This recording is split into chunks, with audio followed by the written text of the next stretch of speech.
Good evening, everyone. I have about 30 seconds before 8 o'clock. We'll get started in just a few seconds. Um, if you're here for the athletics pre-competition webinar, you're at the right place. If you're here for something else, good luck to you. Okay, this is Ron Freeman. We're going to start the competition webinar now. As a reminder, this webinar is being recorded. If you have any questions, you can hit the little on the options screen on the right. You can hit the little hand, or you can type the question mark, and we'll get to your questions as they come up or at the end of the webinar. With me this evening, moderating the webinar is Steve Bennett. So let's get going. Again, as I said, if you have any questions, just type in the question box or raise your hand. This is the agenda for tonight. We're going to touch lightly on most of these things. Some, some we'll just provide the slides and you can read them at your leisure. Steve will talk to some of the more general summer games issues. I'll talk about the things going on at the track, and hopefully get you on about your business in a timely manner this evening. Okay, our competition team, it's close to being the same as it's been in the past few years. Some of you may be aware that our finish line coordinator, Ed Dubois, has some health issues this spring and will not be managing the finish line. Fortunately, Rhonda Garrison, Senior Director of Operations for Special Olympics Maryland, who has been working with Ed, I'm not sure, for the last 5 or 6 years at the finish line, has stepped up to managing the finish line for us, and I've asked both Bill Wood and Chris McGinnis as certified track officials to keep an extra eye on the track, so we should be able to move forward without any hitches at all. We have 2 athletes returning as helpers as officials, Daryl Smith, who helps with the jumping events, and Antonio Washington, who helps Dan Jarkowitz as clerk of course. Okay, this is the for those of you who may want to take a little trip out to watch some softball. Here's an aerial view of the Towson area, where Towson some off-site softball will be taking place up at Cockeysville Middle School.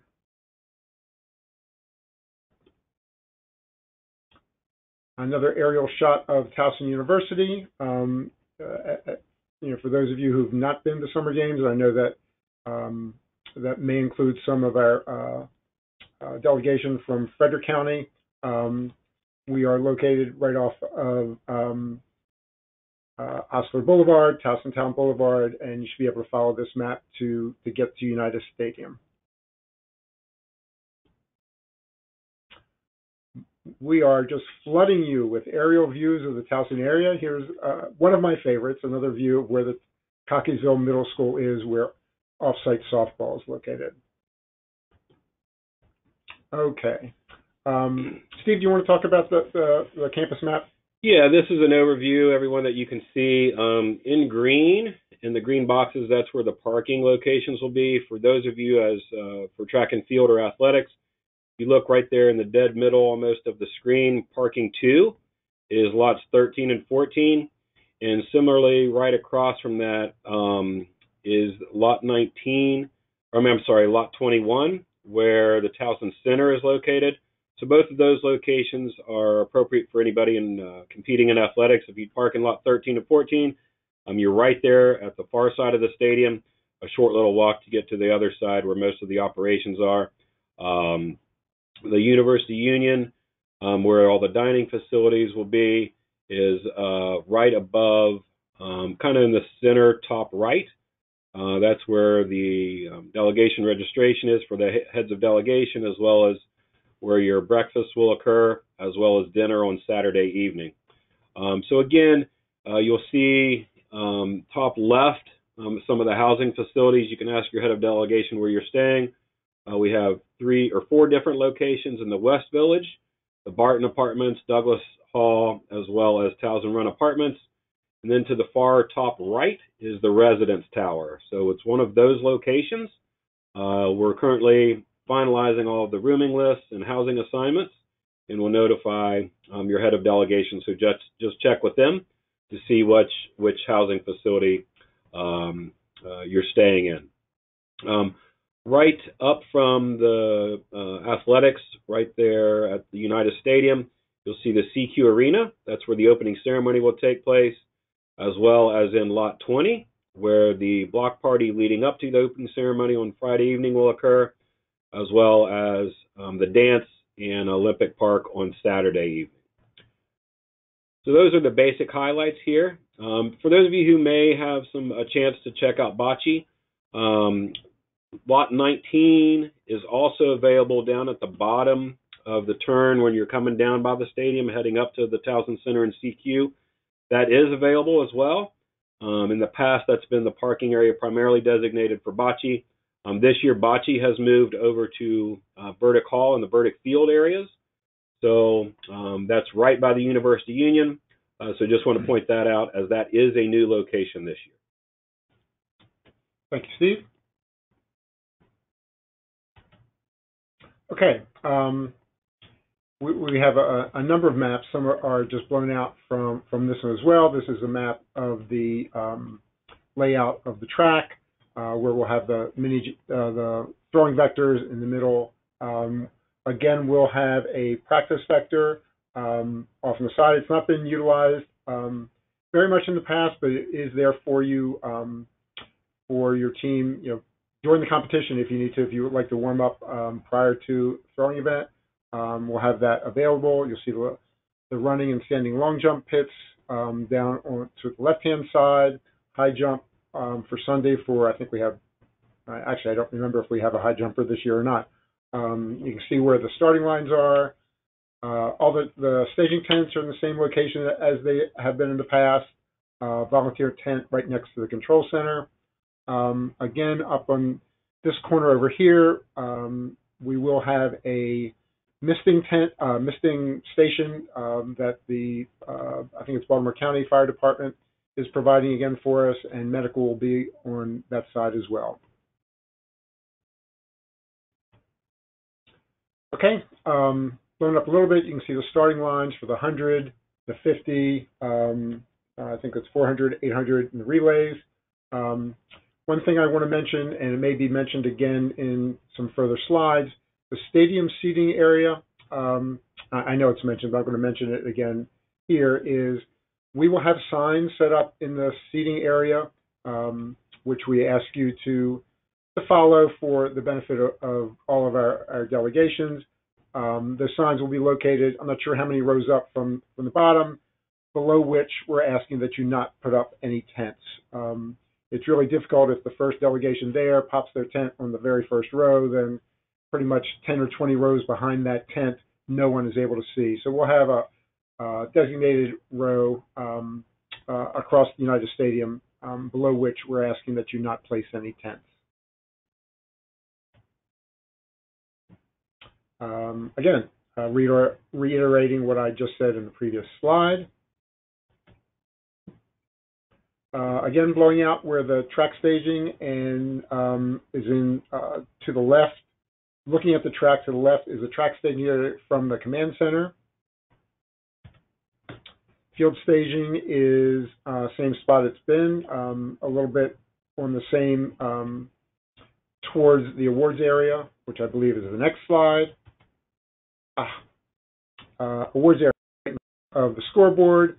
We will be having that set up similarly to the way we've had it set up in the past, with seating for 2 sets of stands, I believe, for awards, so we can keep that going as efficiently as we possibly can. Okay, this is athletics events exit criteria. This is the second year that we've done this. The idea is for these 2 events, and we may expand this further in future years, for the softball throw and the 50-meter race, we look at them as fundamental events, looking at athletes, only for athletes who have beginning level ability.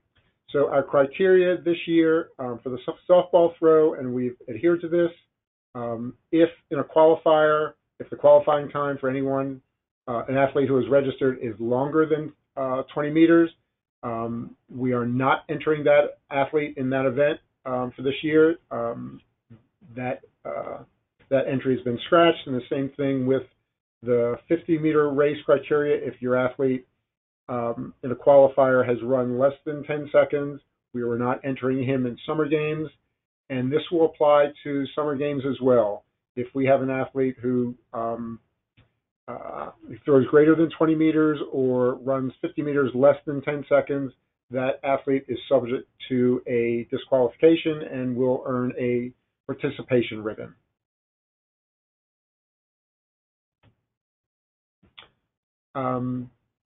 Again, this is where we've done this for a number of years. Athletes may enter up to 3 individual events and up to 2 relays, as long as one of those 2 relays is the 4x200, which is on Saturday, and either the 4x1 or the 4x4 on Sunday.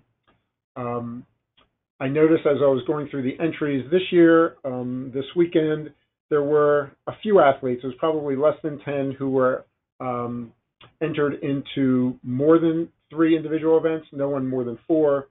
In most of those cases, athletes were entered in both a 25-meter walk or a 50-meter walk in addition to the 25 or 50-meter run.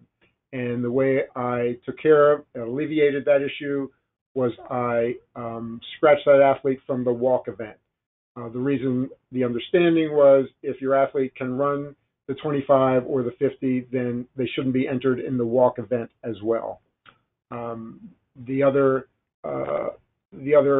issue for an athlete greater than 3 events was, I think there was one athlete, and I can't remember which delegation, was in both a softball throw, and what I don't remember was either the shot put or the mini jab. What I did was scratch the athlete from, it says walk, what I meant to say was from the softball throw.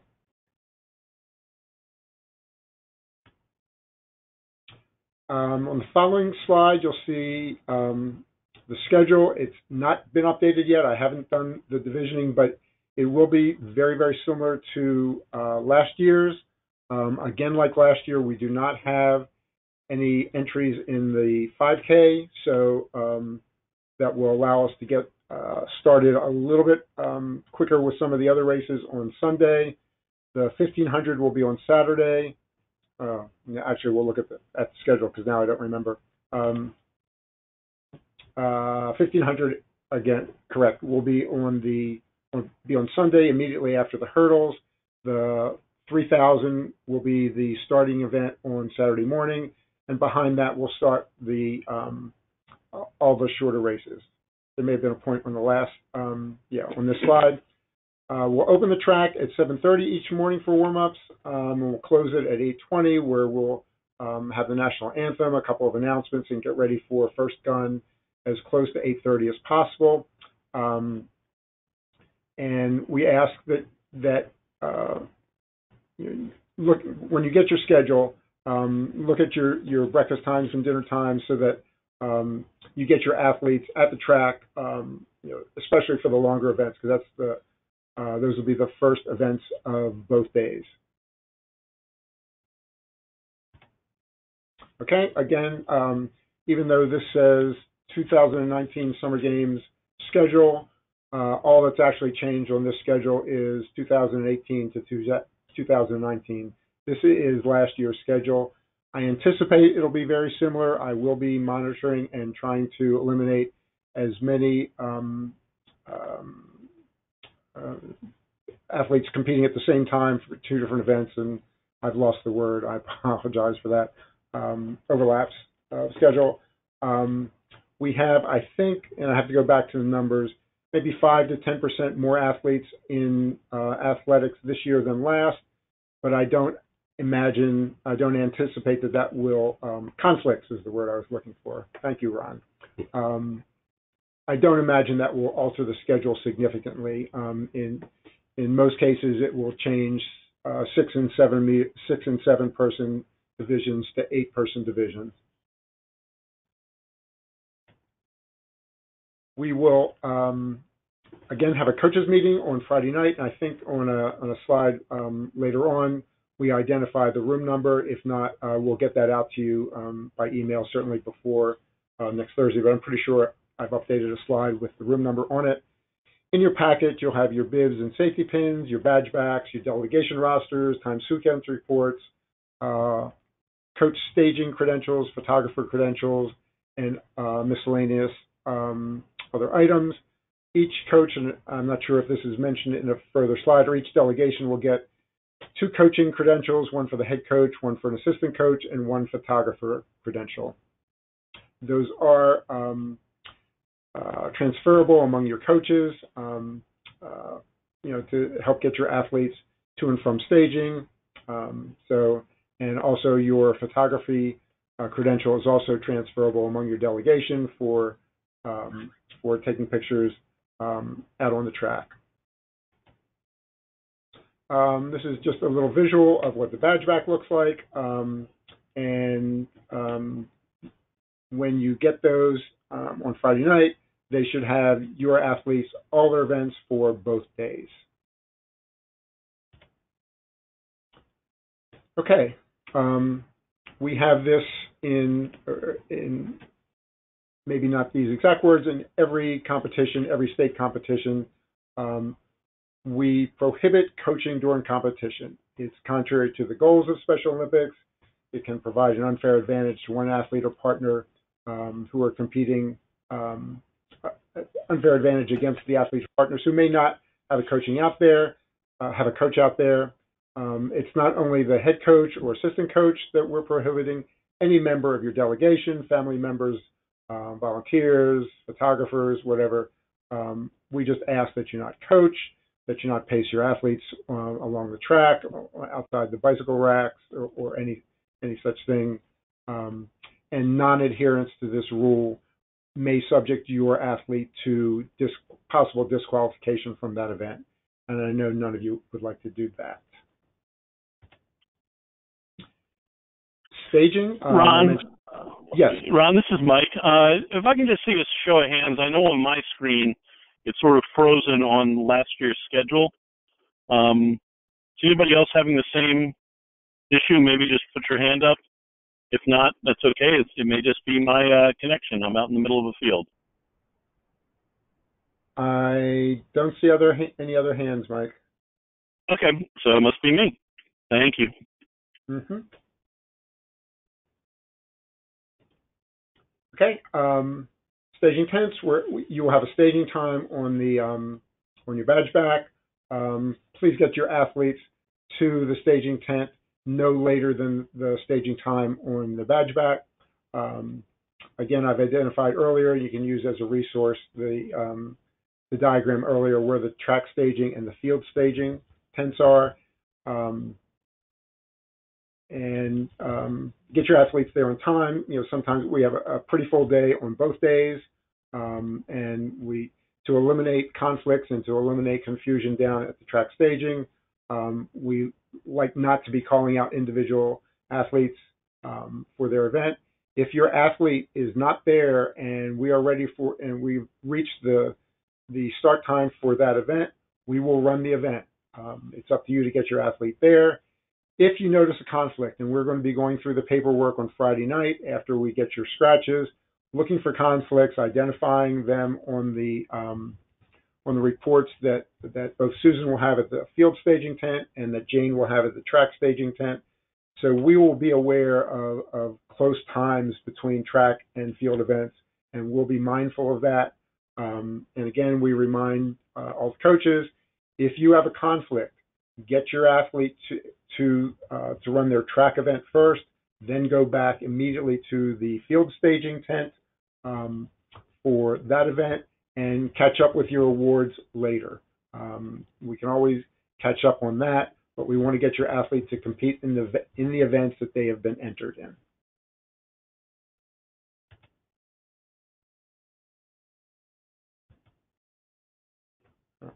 Now, try that again. Okay.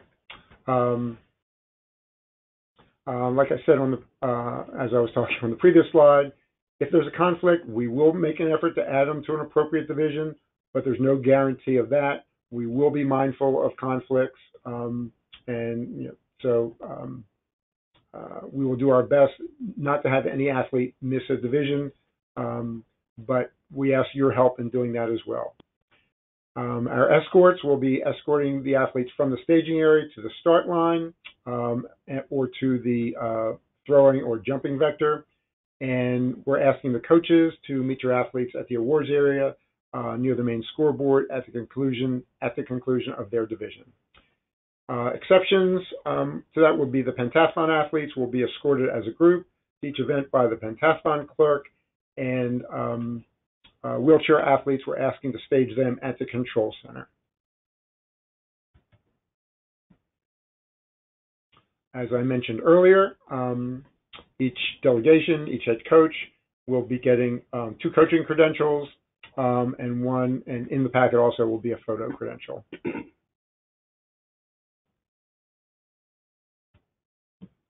Okay, relay heat sheets. This is just an example. This is I'm not sure for how many years ago this is an example, but this is how we'll do our relay sheets. Again, they will be on spreadsheets with your athletes in run number order. We'll hand these out on Friday night, asking for run number order changes. Hopefully, I will be, when I type these up sometime towards the end of this week or early next week, I will be placing your athletes in the order that they were listed in GMS. That may or may not be the order that you want them in. Just let me know. We'll hand these out.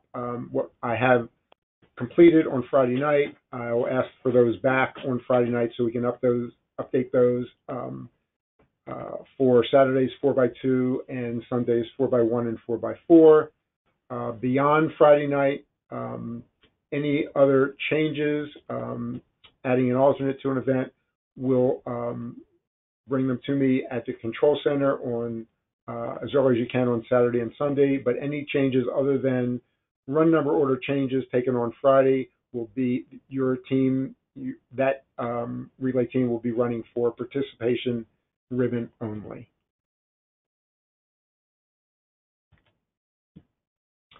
Relays, matching uniforms, a couple of rules.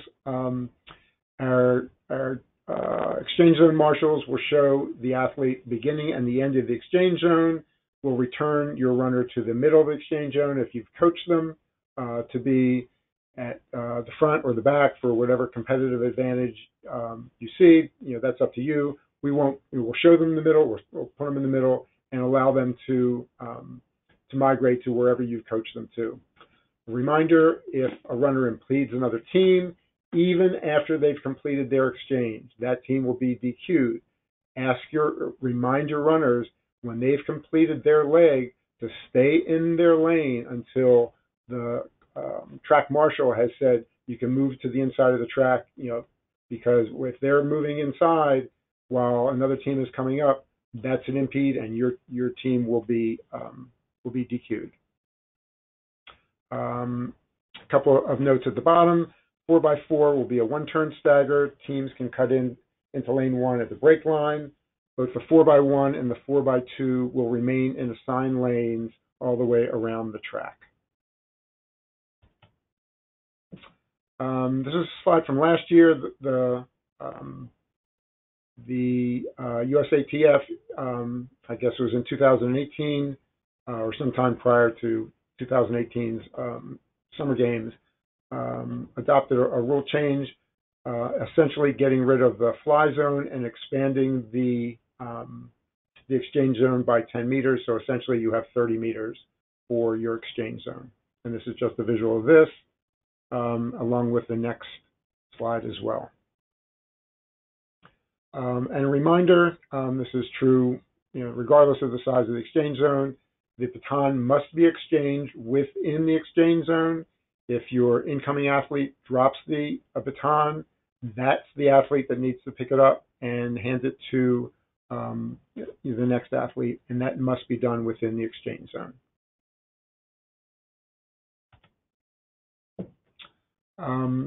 For the entire length of athletics at United Stadium, your control center, where I'll be primarily most of the time, that's your source for information. If for some reason, either through a protest or I need to speak to a coach, I'm going to ask you to come down and meet me at the control center. Again, stop by every morning or each morning for any additional information. Somewhere near the control center, probably in the track staging tent, we'll have a coaches meeting after the last event on Saturday afternoon. The weather, we will be monitoring the weather. We have we use Towson's rain service, and we have our own weather service. So we'll be monitoring that closely. I guess it was 3 or 4 years ago, we did have to postpone or delay. We didn't postpone the track for a little bit of time. We asked you to move to seats in the arena through the doorway near the track staging in the medical tent, and wait for an announcement to move to this location, and wait for an announcement to return.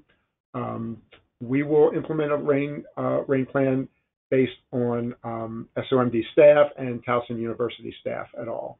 We will continue to the competition in a drizzle, in a light rain, but we will, with a heavy rain, torrential rain, or thunder and lightning, we will be delaying the athletic competition. Again, rain plan. I said earlier where we need to go inside the building. If we do have rain, when the rain is over, we will often and likely be short of volunteers.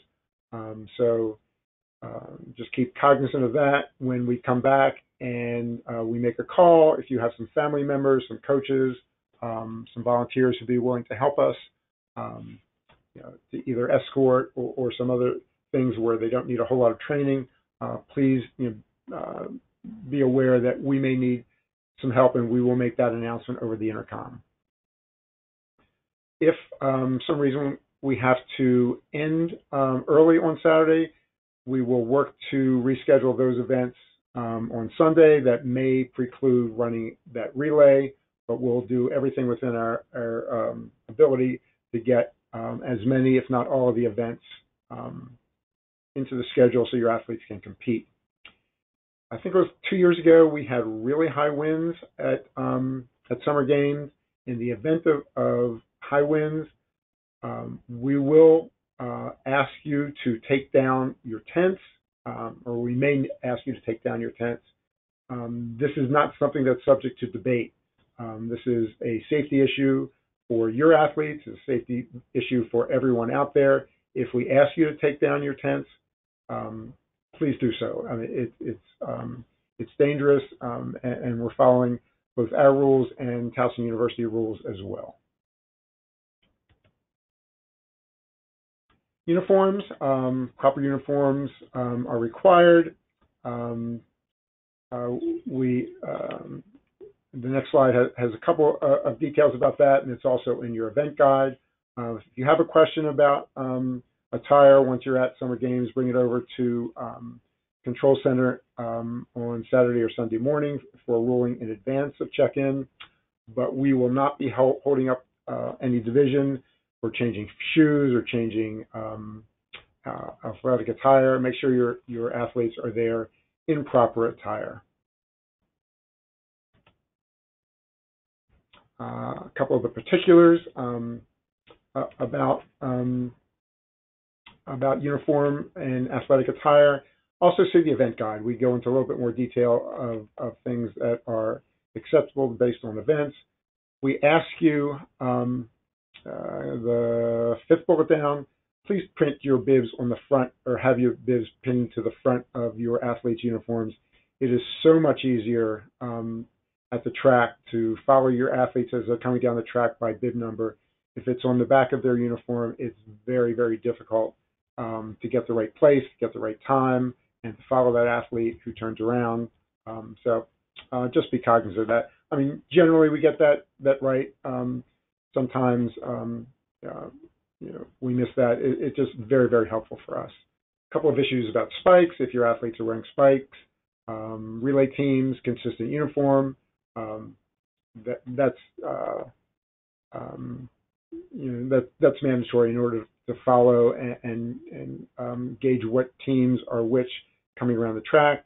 If you don't have a consistent uniform, please use your opening ceremony T-shirts.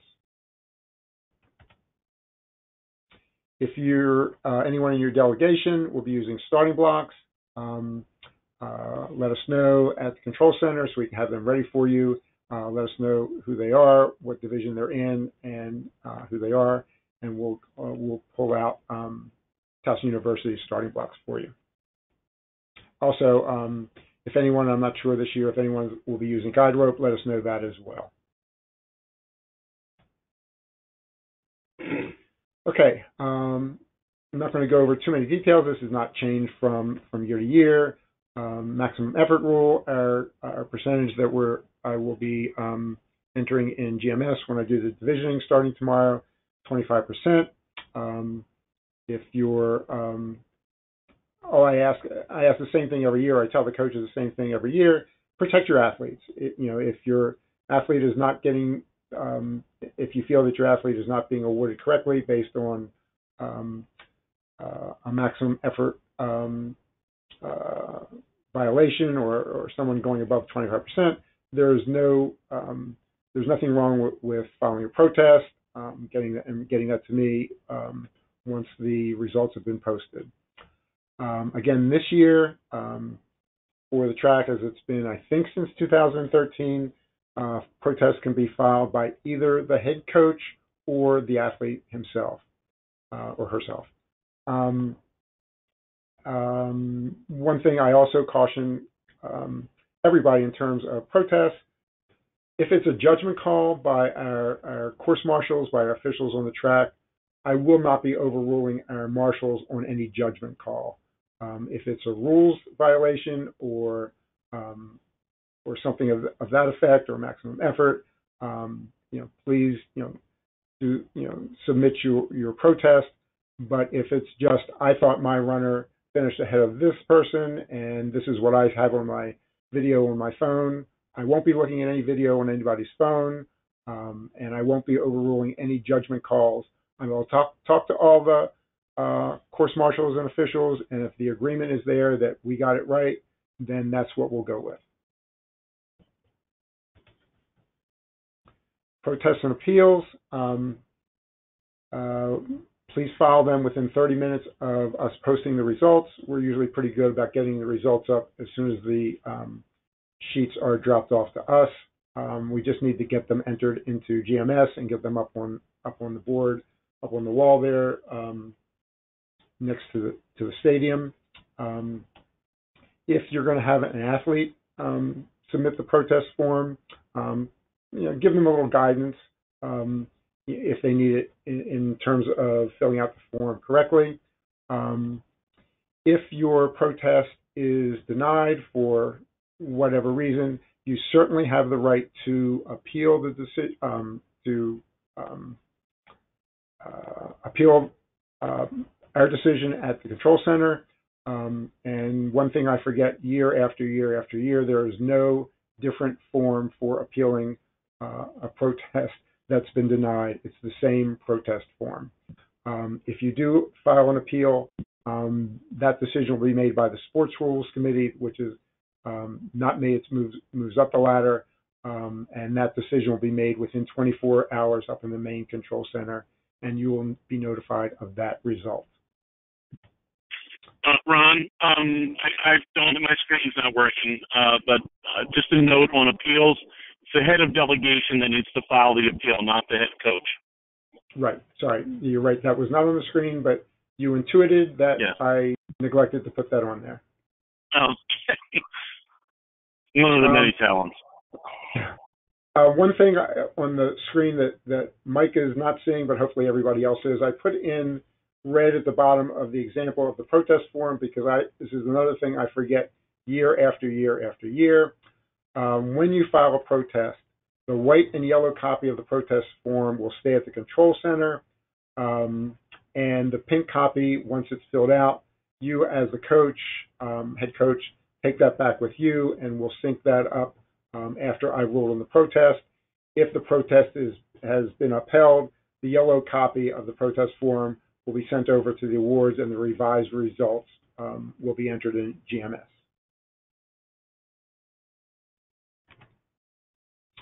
Okay, we have up on the slide here the master, a lot of slides about the scheduling for the 3 days, and I'm going to hand it back over to Steve Bennett. Great, thank you, Ron. So yeah, on Thursday, the heads of delegation will come and register for your team and your county or area program. That's in the University Union. That's where they'll receive their keys for the rooms for housing, as well as the shirts that you guys will all receive in order to be part of the opening ceremony. And then we will have our head of delegation meeting later that evening, again in the University Union. That's only for the heads of delegation, and we'll go over some any last minute details, share that with them, and then in turn they will share that with you. On Friday, see the competition on Friday. We have new competition this year. In addition to cheerleading happening on Friday, we also have portions of the swimming competition occurring on Friday, which is a new addition this year. Dinner will be in the Susquehanna Dining Hall. We will have the block party from 5 to 7 near the CQ Arena in lot number 20, where merchandise will be available and other fun activities. Again, Ron said that the coaches meeting on Friday from 6 to 6:30 will be in the United Stadium for track and field and athletics coaches. That's in the 3rd floor of the United Stadium in the field view room. So just make a note of that. Then we'll move in from the block party. Everyone will start making their way into the arena for the opening ceremony. This year, the opening ceremony is a token of your delegation. So what that means is there's a maximum of 10 individuals, 8 athletes, and 2 chaperones or coaches that will represent each area and county program that will actually parade in. All others from that delegation will be already seated inside the CQ Arena, waiting for the ceremonies to begin. So just check with your head of delegation if you want to see if any of your athletes or yourself has been chosen to represent your county walking in for the ceremony. Later on, towards the end of the ceremony, we'll recognize our partners with the law enforcement torch run and the torch lighting. And then after the ceremony has concluded, please remain seated until your delegation has been mentioned over the PA systems for your dismissal. You'll walk right outside the CQ Arena, get on your buses there in lot 20, and head to your housing facility. Next up, moving right into Saturday. Again, check the schedule for breakfast. Please make sure, as Ron mentioned, make sure your athletes get sufficient breakfast and then head out to competition accordingly. We will have family hospitality in different locations this year at track and field. It will be where it has been 2 or 3 years ago. That's near the upper level. It's the overlook area. It's kind of the 2nd floor, if you will, overlooking the side of the stadium where the control center and the staging areas are. But you'll need to come upstairs. That's where merchandise will be available and some nice area for the families to mingle, talk amongst themselves, and a good viewing area as well. Dinner. This is a new addition this year. Instead of during the Olympic Park time frame and over near CQ or Towson Center, dinner on Saturday will be back in the Susquehanna dining area. So after competition, between 4 and 6, you'll get back to the University Union and have dinner there, and then we'll head back up to the dance, which will be back at lot 20 by CQ Arena. Similar on Sunday, we'll go into breakfast, get you out to the competition venues, and we also have added a new family hospitality area, not only at athletics, but also for bocce and swimming, which is over near Burdick Hall. Some additional updates. We talked about the Friday dinner. That'll be at University Union, block party in lot 20, leading up to opening ceremony. Olympic Park will be in that same location on Saturday evening. Again, mentioning dinner will be back at Susquehanna in the University Union on Saturday evening. Talked about the parade. Just check with your head of delegation. as far as any participants in the actual parade walking in. If you know, or if you could provide to your head of delegation, any athletes or coaches, chaperones that are an official member of your delegation that have challenges with mobility, meaning they use wheelchairs, walkers, anything like that, please remind your head of delegation to send that to Mike Sarnowski so that we make sure that we have your delegation seated in an appropriate area to make sure that all individuals are taken care of. Transportation, again, on campus, when you get on the shuttle buses, they're all wheelchair accessible, and you can ride on those buses standing up. If anyone plans to leave campus on a bus going out to Cockeysville Middle School to check out some off-site softball, everyone must be seated. So again, there'll be shuttles running throughout the summer games at different locations to get you everywhere you need to go. Just be patient. They'll be arriving at each one of the stops within 7 minutes, give or take, and they'll be on continuous loops. So again, on Friday, there'll be the loop running from the dorm rooms if you're in West Village. If you are staying in the residence tower, you will walk from that location to the University Union. It's about an 8-minute walk, give or take. It is wheelchair accessible. The wheelchair accessible may take a little bit longer as it loops around a little bit, but by the time we got a bus up to the residence tower, took you down to the University Union garage, dropped you off, you would have already been there. So, but if you are in the West Village apartments, there will be some shuttle buses running there to get you to the University Union for your meals. And then from that point, they will start looping you into the different locations throughout the campus. At the end of the opening ceremony, again, we talked about just stay seated. It'll be a little bit of a process, but it'll be about 2 or 3 trips with all the buses, getting everyone back. So just wait for your delegation to be called, and we'll have some entertainment for those that are waiting for their delegation to be called for departure to keep you entertained. So just be patient with us on that, and we'll make sure to get everyone back safely. Again, here's just some more information about transportation. Basically, what you need to know is we've got enough to get you where you need to be, and again, it's wheelchair accessible, so no issues there. One thing I will note, last year, if anyone's parking in lot 19, which is at the bottom of the hill, as you're making your way around the stadium and then back up, that has been a lot in the past where we have needed parking passes. There is no passes needed in that lot this year because bocce is not being contended there. However, there is a small lot right across from lot 19, which is a loading dock. We have had people park in that in the past. If you park in that area, you will be towed without warning. So if you have questions, park in lot 13, 14, or try up at Towson Center in lot 21. Do not park in the loading dock. It's right there attached to the University Stadium. We just cannot have anyone parking there for emergency purposes. A couple other updates. We talked about Olympic Park. We'll have a lot of games and activities. There'll be a dance demonstration. The theme of the dance this year is Kings and Queens. I have had a few questions. Is that like the TV show Kings of Queens or Kings and Queens? No, this is like the medieval outfits. This is the Roman times, kind of like Game of Thrones, if you will. So bring your best medieval outfit for that. And just a reminder, again, I can't stress it enough, Saturday night dinner is in University Union at Susquehanna. We will have a Young Athletes program again. That's on Saturday in the Towson Center from 10 to noon. If you're not familiar with the Young Athletes program or otherwise, our acronym is YAP. This is for children for the ages of like 2 to 6 with and without any disabilities.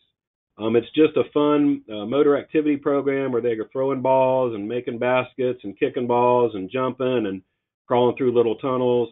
It's just a really great activity to have the younger kids interact and create that unified and inclusion movement, if you will, at a very early age, and get rid of some of the stereotypes that we've seen in the past, and really start that bonding efforts at a very early age. So if you have any friends or families in the area, don't hesitate to have them come on out It's a really great time. Anybody who participates gets a little nice certificate, and it's just really great to see the kids.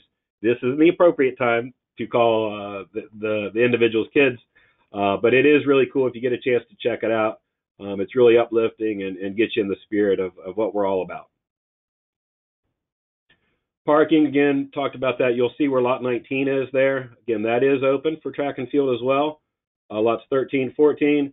There's a short walk over to the other side. There will be shuttles picking up in lots 13 and 14, bringing you around the loop past lot 19 and dropping off right there at the United Stadium side entrance there.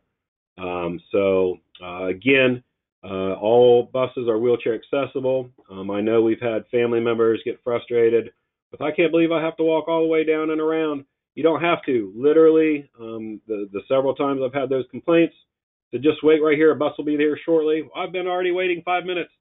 They start walking, 2 minutes later, the bus shows up, and they pass them on by. So if there are any issues, we will be monitoring that and getting buses around on their routes. So I just want to make everyone aware. Miscellaneous, the 180 games that we've had in the past at track and field with law enforcement, with our athletes being the judges and starters and timers and that type of thing, will not take place this year. We will have a 180 games, if you will, in softball on Saturday evening. And that is going to be a new thing. We're having the coaches playing the law enforcement officers, 3 or 4 innings, give or take on the time, where the athletes are serving as the coaches and umpires with some mentors on the umpire perspective. And then with that. Yeah, I just want to add something to that, Steve. You know, I know we're a little bit late in the game, but if there is an interest, and we've not sent this information out prior to this, but if there is an interest from coaches either on this call or some of your assistant coaches who are not on the call, for having a coaches 180 games where you would are just dying to run 100 meter or 400 meter, 800, 1500 or whatever, send me an email if there is sufficient interest. I think we have some athletes start the race for us who can time for us, but I need to have that information by close of business tomorrow. So if Ron, yes. while we've got folks there, if we could just have anybody who, if you think that either you yourself or at least one coach in your delegation would be interested and willing in doing that, if you could just raise your hand. The athlete who's been trained as a starter, we just need to know that sooner rather than later for his planning. So if folks could, again, I can't see the screen, so if we have any, even a handful show of hands, that would be helpful to know. I see one hand. So it definitely will not be a relay. I see 2 hands. No, it would be 100 meter. We're talking 100 meters. I see. Let's start from the top again. I think it's just the 2 hands. I see. Okay. Kathy Zubak, and I think it was Vicki Follett, who was probably volunteering her husband. Oh, she took her hand down. Come on, Vicki. So that does not seem like a solution, but we will try a little bit harder next year for a number of reasons. It just didn't work out for law enforcement 180 games this year, but we'll try to get an earlier start and try to get that going again next year. Okay. And since you mentioned her name, just a big shout out to Kathy Zubak and her daughter Jessica for making the front page of the Sunday Baltimore Sun papers. Front page full color photo.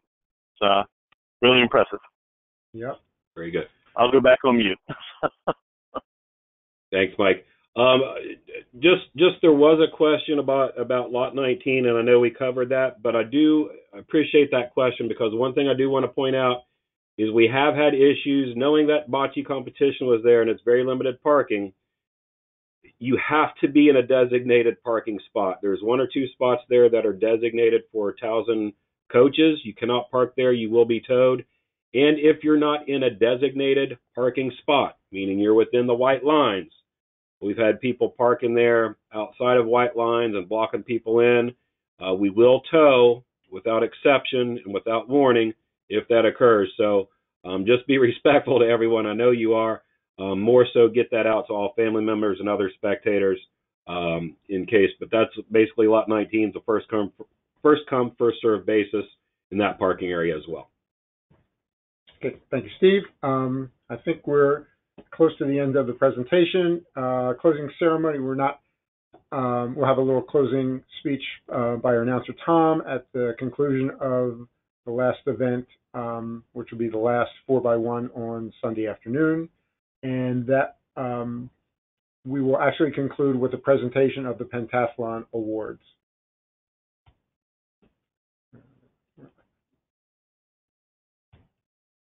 Do this again. Okay. For questions for tonight, anything that you heard tonight for athletics, send an email to me. If someone else in your delegation has a question about bocce, they should go to Kara Marinek for cheerleading and softball, to Melissa Anger, and for swim, Zach Cintron. And we'll add my name. This is Steve Bennett on here for any general questions in relation to summer games as a whole. And as we look for any other last-minute questions, as we always do on behalf of Special Olympics Maryland, on behalf of Ron, the management team for track and field and athletics, Mike Sarnowski, Jim Schmutz, everyone here at the state office, we really thank you as coaches for everything you've done for the season leading up to this point, what you will do for the athletes and partners during the summer games, setting a good example, providing sportsmanship and leadership. And without you as coaches, obviously Special Olympics doesn't happen.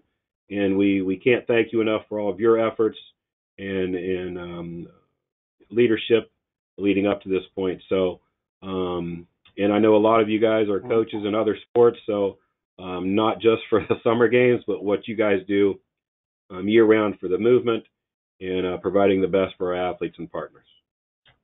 And I do not see any questions, any hands raised. I don't see anything. Ron, yeah. I'll raise my hand virtually.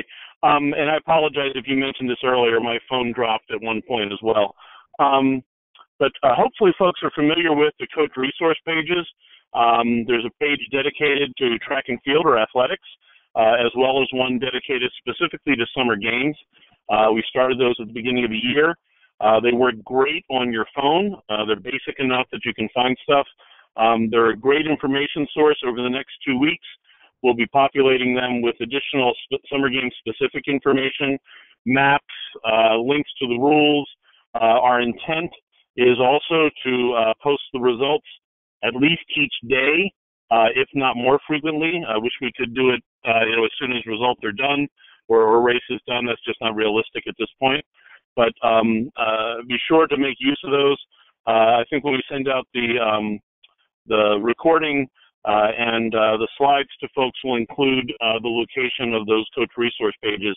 We expect, we know at basketball and at winter games, they were exceptionally helpful to folks who use them. Again, we hope that you find them useful. We're always looking for new things to add, but I would program the track one in your phone.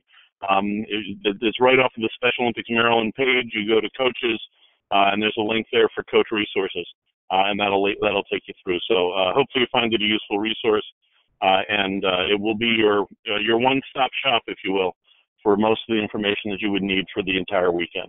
We'll also be posting the divisions there, as well as any other information, schedules, so on down the line. I will add that slide, even though it's not on the display here. I will add that before we send it out tomorrow, identifying where the coach's resource page is and kinds of things that you can find there. I apologize for that.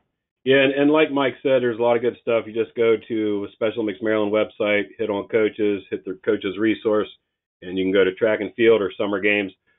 With that being said, the event guide has been posted on the website there, and also was sent out earlier today to all coaches, athletes, heads of delegations, chaperones, anyone and everyone who's an officially registered member of your delegations for summer games. That we have valid email addresses for. So if you have not received that, please go to that site that Ron will share with you And the event guide is on our website, ready for your resource, and to share that with anybody and everybody. So, again, thank you, everyone. And Ron, any closing remarks? No, I thank you, everybody, for taking almost 55 minutes of your evening this evening. We will see each and every one of you at the coaches meeting next Friday night. I believe 6 o'clock is what Slide said, and looking forward to great summer games. Thank you.